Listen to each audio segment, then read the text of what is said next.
Bonjour à toutes et à tous, aujourd'hui on se retrouve pour une nouvelle vidéo sur Pixelmon. Alors Pixelmon, qu'est-ce que c'est? Pixelmon, c'est tout simplement un mode qui rajoute des Pokémon sur Minecraft. Tu peux les capturer, tu peux combattre avec, il y a des arènes, tu peux aussi fabriquer tes propres Pokéballs et bien plus encore. En bref, c'est un mode qui est très complet. Je sais pas trop si je vais en faire une série, mais bon, n'hésitez pas à vous abonner, lâcher un like si vous voulez que j'en fasse une. Mais en tout cas, nous, on est parti.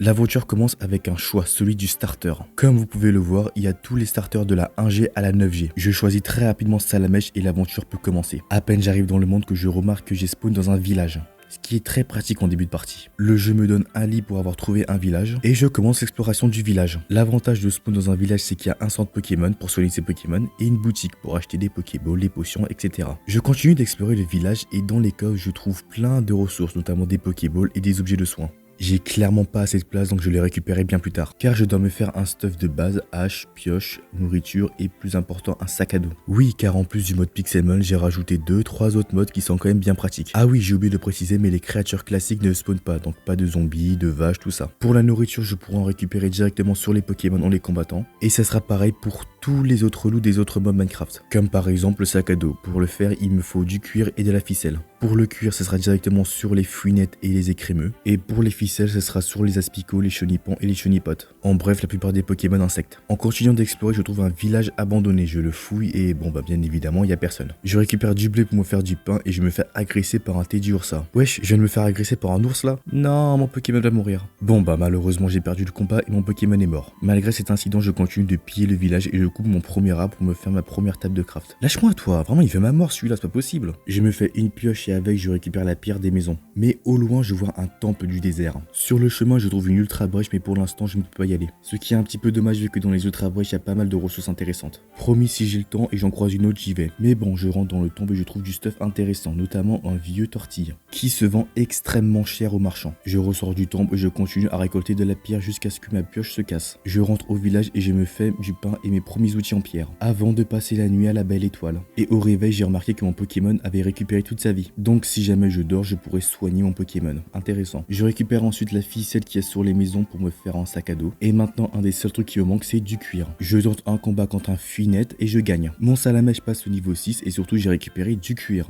Je continue de tuer quelques Fouinettes pour avoir plus de cuir et je peux enfin me faire mon sac à dos. Premier objectif accompli. Bon oui, pour l'instant, le sac à dos est pas très grand, mais je pourrais l'agrandir à l'avenir. En rentrant à mon village, je trouve un puits et dans ce puits se trouve un boost énergie. Je rentre au village, je soigne mon Pokémon et mon deuxième objectif ça va être de l'XP un petit peu. Je suis vraiment en train de me faire agresser alors que je suis en train de vendre des trucs là. Attends quoi, ce truc se vend 50 000 Pokédollars? C'est officiel, je suis riche. Ça sert à quoi ces joyaux là? Ces joyaux augmentent la puissance de la première attaque du type du joyau de 30%. Donc en gros, si jamais j'équipe ce joyau de feu à mon Salamèche, son attaque Flamèche sera 30% plus forte. Mais malheureusement, il se détruit après utilisation. Et ça marche que sur la première attaque qu'il utilise. J'en équipe quand même un à mon Salamèche et je vends le reste avant d'aller XP. Et j'en profite aussi pour voler tout ce qu'il y a à voler. Et je vends aussi les objets inutiles. Mais vraiment, dans ces villages, il y a beaucoup trop de choses. Regardez toutes les hyper balls que j'ai déjà. Je ne serais même pas choqué de trouver une Master Ball dans les coffres. Et après avoir tout vendu, je me retrouve avec une quantité anormale de Pokéballs en début de partie.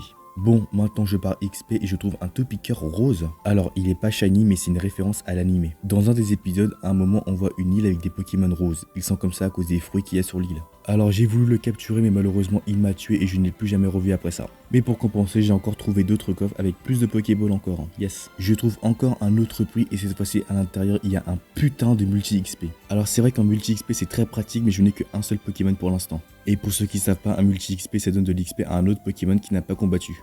Et en plein milieu de la nuit, pendant que j'étais en train d'XP mon Pokémon, je trouve un autre temple du désert. Alors, il était pas très ouf, mais bon, c'est pas grave. Le plus important, c'est que mon Salamèche est passé au niveau 12. Je pense que ça suffira maintenant, il faut que j'aille miner 2-3 trucs. Notamment du charbon, du fer et d'autres minerais que rajoute le mode. Comme par exemple le bauxite, qui est très utile pour faire certains types de Pokéballs. J'en profite aussi avec le fer que j'ai récupéré pour améliorer mon sac à dos. Regardez-moi la place qu'il a maintenant. En continuant de miner, je trouve du rubis et de l'améthyste, ce qui vont me servir pour faire des armures des différentes teams. Et j'ai aussi remarqué que plus je m'enfonce dans la grotte, plus je trouve des Pokémon de haut niveau. Mais au moins, je trouve beaucoup plus de minerais. J'aimerais récupérer du minerai de platine, ce qui va m'être utile pour faire des hyperballs. Car pour faire des Pokéballs, il faut déjà des noix agrumes, trouvables dans la nature, Et il faudra aussi des minerais. On peut faire des Pokéballs avec 3 types de minerais, le fer, le bauxite et le platine. C'est surtout le dernier qui m'intéresse car c'est avec celui-là qu'on peut faire des hyperballs. Ce qui va être le plus important pour moi, c'est de récupérer des hyperballs et des rapid balls. Pour faire des hyperballs, il faut 2 noix agrumes noires et une jaune pour faire le haut de la Pokéball. Et pour le bas, il faudra 3 minerais de platine. Et j'aimerais aussi avoir des rapid balls. Les rapid balls sont faisables avec des noix agrumes bleues et des noix agrumes jaunes pour le haut. Et pour le bas, c'est pareil, il faut 3 de platine. Si j'ai envie de faire ces 2 Pokéballs, c'est que c'est selon moi les 2 plus efficaces pour capturer des Pokémon. Les Rapid Balls sont extrêmement efficaces quand on lance la Pokéball au premier tour. Et les Hyper Balls, tout le monde sait à quel point c'est efficace. Et ça peut aussi être très pratique pour capturer des légendaires qui peuvent spawner dans les biomes autour de moi. Et pour ceux qui demandent, non, les Master Balls ne sont pas craftables. On peut uniquement les avoir dans les loots de certains Pokémon. Et dans les Master Balls trouvables dans les structures, comme on l'a vu dans le puits. Bon, je remonte et je pars chercher un endroit où pouvoir m'installer. Et j'essaye aussi d'XP mon Salamèche entre temps. Je trouve sur le chemin une Hyper Ball, je la récupère et je trouve une belle écaille. Je crois que ça sert à faire évoluer un certain Pokémon. Et quelques mètres plus loin, je trouve une immense ville. Et il y a aussi un boss méga Alakazam.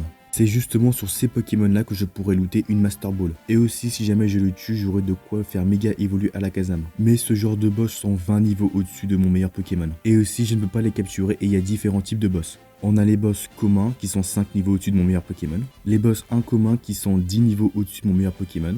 Les boss rares qui sont 20 niveaux au-dessus de mon meilleur Pokémon. Les boss épiques qui sont 30 niveaux au-dessus de mon meilleur Pokémon. Les boss légendaires qui sont 40 niveaux au-dessus de mon meilleur Pokémon. Et les boss ultimes qui sont 50 niveaux au-dessus de mon meilleur Pokémon. Et c'est les 2 derniers types de boss qui me donnent des Master Balls. Et le méga Alakazam est un boss épique, donc il est 30 niveaux au-dessus de mon meilleur Pokémon. Donc clairement, si jamais j'essaie de l'affronter, je suis littéralement mort. Mais juste à côté, il y a un Pokéstop avec quelques petits items intéressants. Comme par exemple des rappels, utiles pour animer un Pokémon qui est mort au combat. Il y a aussi des Pokéballs et un leurre, je sais pas à quoi ça sert.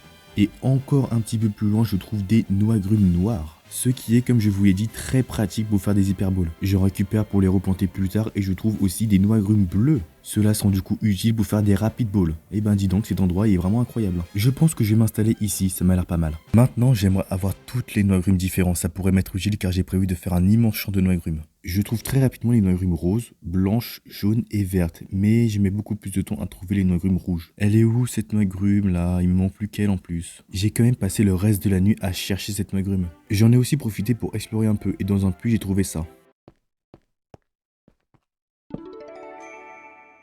Ça c'est très pratique pour la chasse et la chose car ça augmente leur capacité de type psy et dragon. Je vais le garder bien précieusement. J'ai encore galéré pendant pas mal de temps avant de enfin trouver cette noix agrume. Enfin, et bah dis donc, j'en pouvais plus de la chercher. Je peux enfin rentrer chez moi et ranger toutes ces noix agrumes. Et du coup, ça fait que normalement, je les ai tous. Maintenant, je pars XP mon Salamèche et j'aimerais qu'il évolue en Reptincelle aujourd'hui. Et non loin de là-bas, je trouve un boss. C'est un Voltorb commun. Ok, donc normalement ça fait qu'il est 5 niveaux au-dessus de mon meilleur Pokémon. Je pense pouvoir le tenter même si c'est un petit peu risqué. Mais avant de le tenter, j'aimerais d'abord soigner mon Pokémon. Voilà, ça c'est fait et maintenant je lance le combat. Il a beau être que 5 niveaux au-dessus de moi, il m'a littéralement explosé. Je n'ai rien pu faire et en plus de ça, un autre boss était juste à côté. C'était un panchien cette fois-ci. Je l'ai tenté, pareil, il m'a littéralement éteint. Donc j'en ai conclu que mon Salamèche n'était pas très puissant. C'est donc pour ça que de base j'ai voulu aller XP. Donc c'est ce que je suis parti faire. Je suis allé XP encore et encore. Puis dans le Pokéstop, j'ai trouvé un bonbon XPS. Ce bonbon donne de l'XP au Pokémon qui le mange. Donc je l'ai donné à mon Salamèche, il a gagné 2 niveaux et il a enfin évolué. J'ai donc enfin eu mon Reptincelle, parfait. Maintenant je vais pouvoir détruire tous les Pokémon que je croise. Mais pas maintenant, je préfère explorer un peu les alentours. J'ai trouvé aux alentours un portail abandonné, quelques puits avec du stuff pas ouf. J'ai aussi croisé un temple qui était à côté d'un biome savane. Et cette savane va être très pratique à l'avenir. Je vous l'expliquerai peut-être, du moins s'il y a une suite. Et si vous voulez la suite, abonnez-vous, lâchez un like, c'est le meilleur moyen pour que la série continue. Mais bref, dans le temple, je trouve une plaque de feu et un minerai de pierre soleil. La plaque de feu augmente les attaques de type feu de 20% et le minerai de pierre soleil sert à faire une pierre soleil qui sert à faire évoluer certains Pokémon. Enfin, du moins si jamais j'arrive à en avoir 9. Mais bon, après avoir exploré ce temple, il est temps de rentrer chez moi maintenant et de terminer cette vidéo. Bon, voilà les gens, c'est la fin de la vidéo. Merci de l'avoir regardé jusqu'au bout. N'hésitez pas à me dire si vous voulez une série sur Pixelmon. Si jamais je vois vous abonner, vous lâchez des likes, tout ça, j'essaierai peut-être de continuer la série. En tout cas, je vous souhaite une très bonne journée. À la prochaine. Allez, ciao!